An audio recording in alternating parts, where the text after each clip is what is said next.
Kita masih lagi bercerita tentang program imunisasi COVID-19 kebangsaan yang kalau dahulunya memberikan penumpuan kepada program imunisasi untuk golongan remaja. Kali ini tertumpu dan juga memberi fokus kepada golongan kanak-kanak untuk kita bercerita berkenaan tentang PIC Kids, vaksinasi COVID-19 kanak-kanak. Bersama dengan Dr. Rozita Abdul Rahman, pakar perubatan kesihatan awam, bahagian pembangunan kesihatan keluarga, Kementerian Kesihatan Malaysia.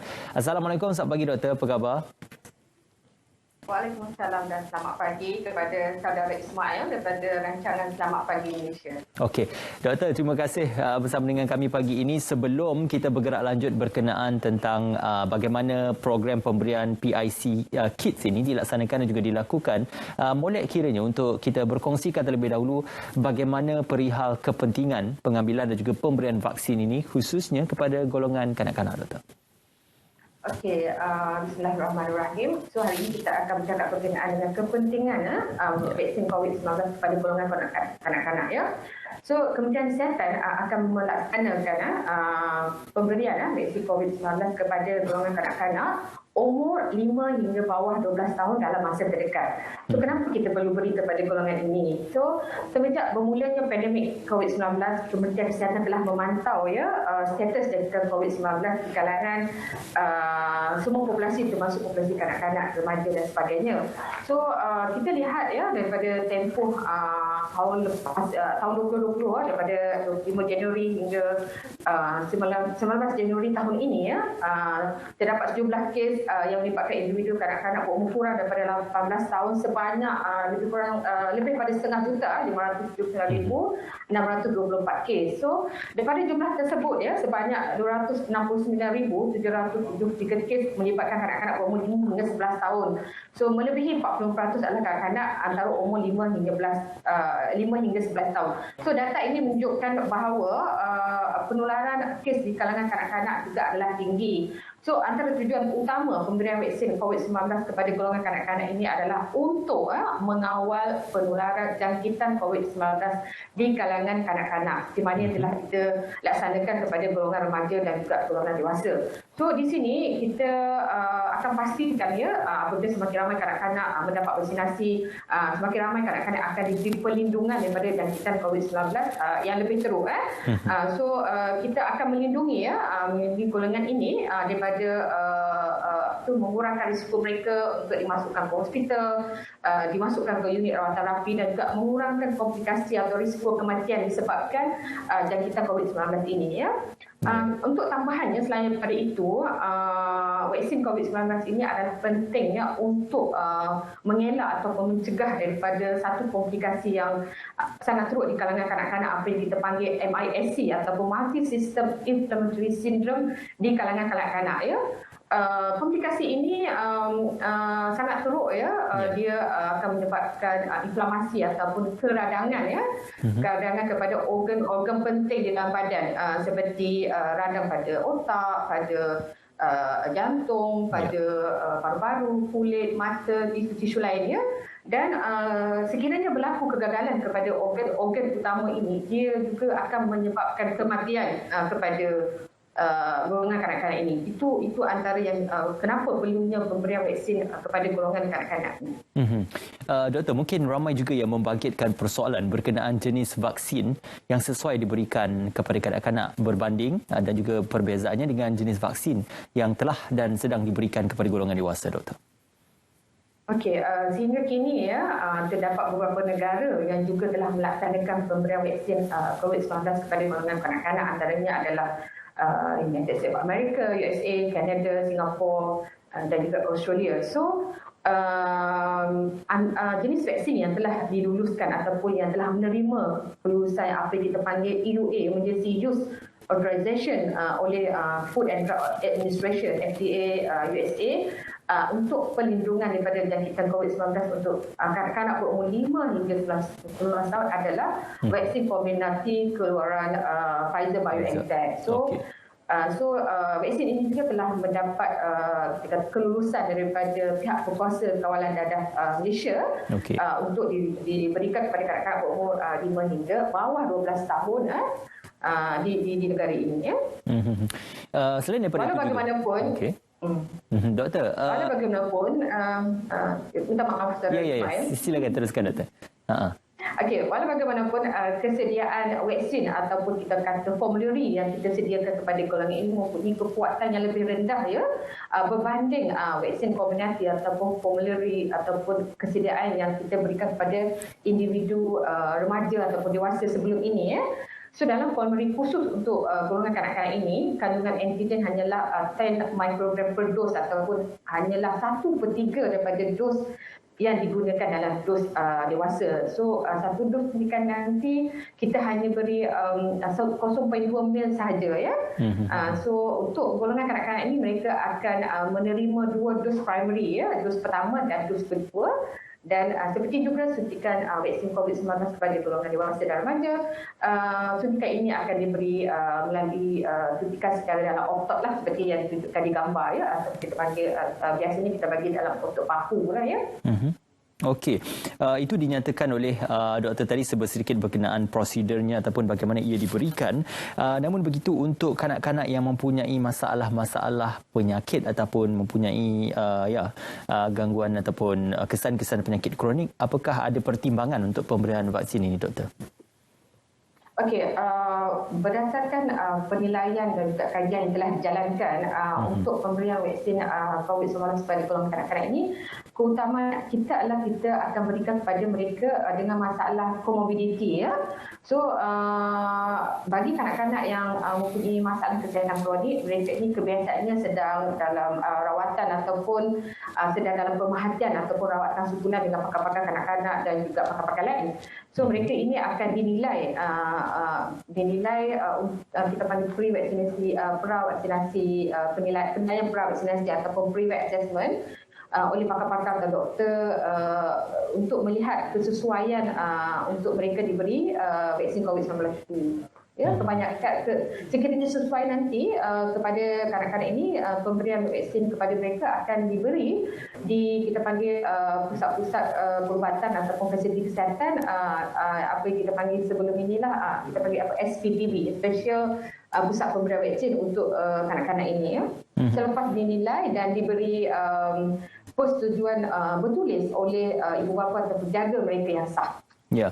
Selain itu juga doktor, lokasi untuk pemberian vaksin ataupun PPV untuk pemberian vaksin kanak-kanak ini, doktor?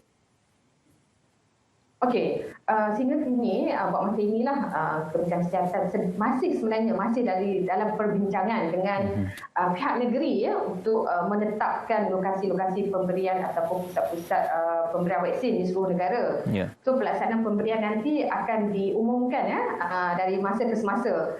Apa yang telah ataupun apa yang telah dibincangkan, akan ada negeri-negeri yang akan memberi vaksin kepada COVID-19 ini di fasiliti kesihatan swasta, di fasiliti kesihatan kerajaan ya, sama ada hospital ataupun klinik kesihatan. Ada juga yang akan memberi melalui secara outreach ya, kita pergi ke dalam komuniti. Ada juga kita juga mungkin akan menggunakan pasukan kesihatan sekolah di tingkat negeri atau daerah, dan juga mungkin bekerjasama dengan agensi seperti mana yang kita telah laksanakan pemberian vaksin kepada golongan remaja dan juga dewasa sebelum ini, pemberian dengan bersama PHCOP ya.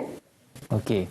Doktor, selain daripada itu juga berkenaan tentang jeda masa ataupun selang masa bagi pemberian dos pertama dan juga dos kedua itu, apakah sama dengan tempoh masa yang diberikan kepada golongan dewasa dan juga remaja, dan apakah juga ada dos penggalak ataupun dos susulan tambahan yang akan diberikan kepada golongan kanak-kanak? Okey, untuk soalan yang pertama berkenaan selang masa, seperti yang saya nyatakan tadi, untuk golongan kanak-kanak terdapat dua dos utama ataupun dua dos primary ya, dos 1 dan dos 2. So bagi kanak-kanak yang biasa yang tiada masalah komorbid, selang masa antara dos 1 dan dos 2 adalah 8 minggu ya. And then bagi kanak-kanak dengan komorbid atau mempunyai sistem tahanan tubuh yang rendah, dos 2 diberikan 3 minggu selepas dos pertama ya. Dan seperti juga pelaksanaan program vaksin sebelum ini, dos lengkap itu dikira selepas 2 minggu daripada tarikh dos 2 diberi. So untuk golongan kanak-kanak sama seperti golongan remaja dan juga dewasa, 2 dos diperlukan. 2 dos pertama diperlukan untuk memastikan perlindungan yang optimal supaya pertahanan dapat pertahanan dalam badan dapat dibina untuk mencegah jangkitan COVID-19. Dan berkaitan dengan dos tambahan, buat masa ini masih belum ada kita kata ketetapan daripada pihak PKM tentang pelaksanaan pemberian dos booster ataupun dos tambahan selepas dos primary untuk golongan kanak-kanak 5 hingga bawah 12 tahun. Doktor, so kita akan memberi. Baik, teruskan doktor.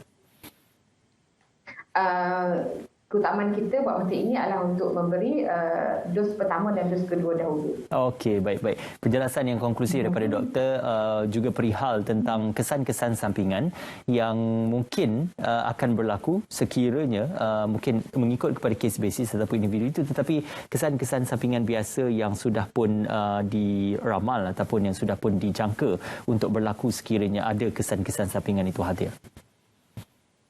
Okey, semua ibu bapa biasalah risau berkenaan kesan sampingan vaksin kepada golongan kanak-kanak ini, Saudara Ismail. So seperti mana vaksin sebelum ini dan juga pelaksanaan vaksin di negara lain telah mendapati vaksin kepada golongan kanak-kanak adalah selamat. Dan kesan sampingan yang telah dilaporkan ni adalah biasanya ringan. Kesan sampingan serius jarang dilaporkan. Dan kesan sampingan yang dilaporkan adalah bersifat sementara. So antara kesan sampingan yang telah dilaporkan adalah seperti sakit di tempat suntikan, merah-merah, kelesuan ataupun keletihan, sakit kepala, sakit otot, gigi, sakit sendi. Dan ada juga yang muntah-muntah, ada juga yang bengkak di tempat suntikan. Dan biasanya kesan sampingan yang teruk seperti alahan, sukar bernafas, bengkak di muka, ruam yang teruk biasanya jarang dilaporkan. Tapi ada juga dilaporkan dan cuma proportion atau perakusannya adalah rendah. Kesan sampingan lain yang dilaporkan tapi jarang juga adalah seperti radang pada otot jantung atau kita panggil myocarditis dan radang pada lapisan luar jantung ataupun perikarditis. Namun itu risiko tersebut adalah sangat rendah. Kesan sampingan lain yang saya nyatakan seperti demam rendah dan juga merah-merah itu adalah dia bersifat sementara dan kebiasaannya sembuh sendiri. Okey, juga doktor berkenaan tentang sijil vaksinasi digital, perihalnya pemberian dan juga bagaimana ia diberikan kepada mereka yang sudah pun melengkapkan vaksin, apakah sama juga dengan program untuk dewasa dan juga remaja? Okey, pemberian vaksin digital kepada golongan kanak ini adalah sama seperti program vaksin digital seperti mana telah dilaksanakan sebelum ini, iaitu apabila selepas mengambil dos lengkap iaitu 2 dos, program vaksin digital ini akan dilaksanakan sama seperti pelaksanaan sebelum ini. Walau bagaimanapun ibu bapa perlu faham buat masa sekarang pemula pada hari ini ibu bapa telah boleh untuk menambahkan anak-anak mereka, senarai anak-anak di dalam MySejahtera mereka sebagai tanggungan sebagai dependent dalam MySejahtera, di mana MySejahtera akan memberi ibu bapa akan dapat notifikasi berkenaan dengan tarikh janji temu yang akan diberi MySejahtera dan juga akan ada kaedah lain juga yang akan dilaksanakan. Tapi buat masa sekarang kita akan bermula pada penghujung bulan ini, penghujung Januari, sesi janji temu akan diberi.